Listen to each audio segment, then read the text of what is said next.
नमस्कार, मैं स्वीटी और आप देख रहे हैं NBC 24। बिहार विधानसभा चुनाव में महज अब कुछ ही दिन बाकी रह गए हैं और ऐसे में समय से पहले चुनाव होने की जो खबरें हैं वो निकल कर सामने आ रही है। ऐसे में आपको बता दें कि जम्मू कश्मीर के बाद महाराष्ट्र और झारखंड में चुनाव होने हैं, यानी कि अब जो है आहिस्ता आहिस्ता समय बीतता जा रहा है और ऐसे में लोगों की अटकलें, पार्टियों की अटकलें तेज होती जा रही है, धड़कनें तेज होती जा रही है। एक तरफ नेता प्रतिपक्ष तेजस्वी यादव तो दूसरी ओर बिहार के मुख्यमंत्री नीतीश कुमार लगातार विपक्ष की ओर से सदस्यता अभियान चलाया जा रहा है। तो नीतीश कुमार लगातार बिहार के सरकारी योजनाओं का उद्घाटन करने में जुटे हुए हैं। फिलहाल उन्होंने अभी तक कोई औपचारिक तौर पर ऐलान तो नहीं किया है बिहार में यात्रा का, लेकिन उनकी नवंबर और दिसंबर में यात्रा की जो चर्चा है वो तेज है। ऐसे में आपको बता दें कि नीतीश कुमार काफ़ी एक्टिव मोड में नजर आ रहे हैं। ऐसे में जिस तरह से जो बातें निकल के सामने आ रही है, चुनावी आयोग की टीम उन राज्यों का दौरा करती रही। झारखंड में तो दूसरी बार केंद्रीय चुनाव आयोग की टीम पहुंची हुई है।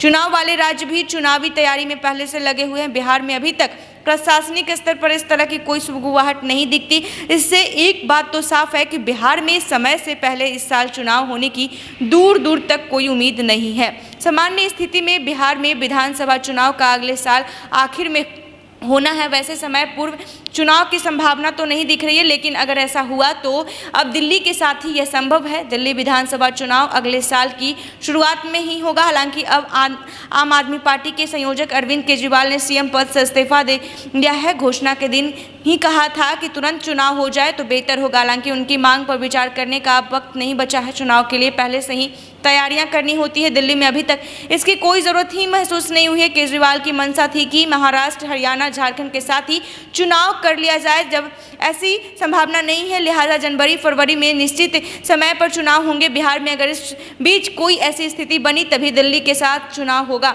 लोकसभा चुनाव के पहले बिहार के सीएम और जदयू के राष्ट्रीय अध्यक्ष नीतीश कुमार जरूर यह चाहते थे कि संसदीय चुनाव के साथ बिहार विधानसभा चुनाव भी करा लिया जाए। भाजपा इसके लिए तैयार नहीं थी। भाजपा का मानना था कि दोनों चुनाव में मतदाताओं की प्राथमिकताएं अलग अलग होती है। साथ चुनाव होने पर मतदाताओं में कंफ्यूजन हो सकता है।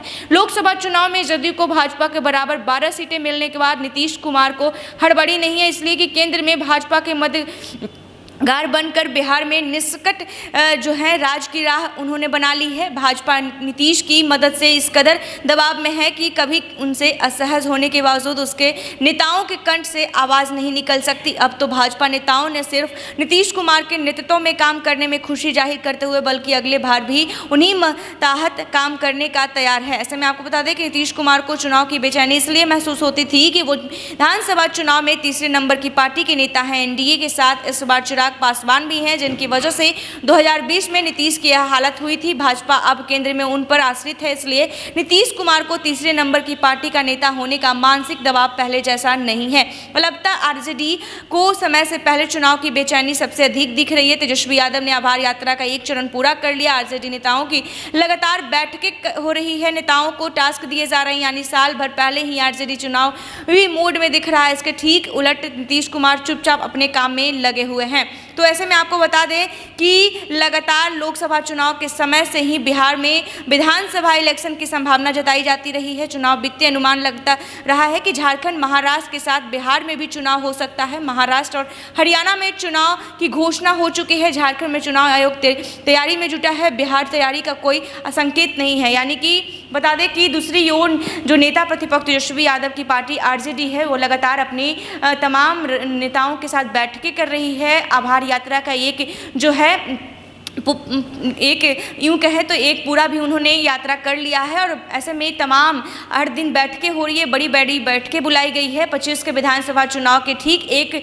साल पहले से ही उसकी तैयारी जो चल रही है, लेकिन नीतीश कुमार काफ़ी चुपचाप नजर आ रहे हैं और अभी तक उनकी कोई बिहार में यात्रा नहीं हुआ है। भले ही यात्रा नहीं हो, लेकिन लगातार नीतीश कुमार बिहार के कई जिलों में सरकारी योजनाओं का उद्घाटन करते हुए नजर आ रहे हैं, शिलान्यास करते हुए नजर आ रहे हैं और निरीक्षण भी कर रहे हैं। ऐसे में नीतीश कुमार अभी तक कोई औपचारिक तौर पे बिहार में यात्रा का जो है ऐलान नहीं किया है, लेकिन नेता प्रतिपक्ष तेजस्वी यादव काफ़ी जो हैं वो सक्रिय दिख रहे हैं। चुनाव से पहले ऐसे ही तमाम खबरों के लिए देखते रहे NBC 24। धन्यवाद।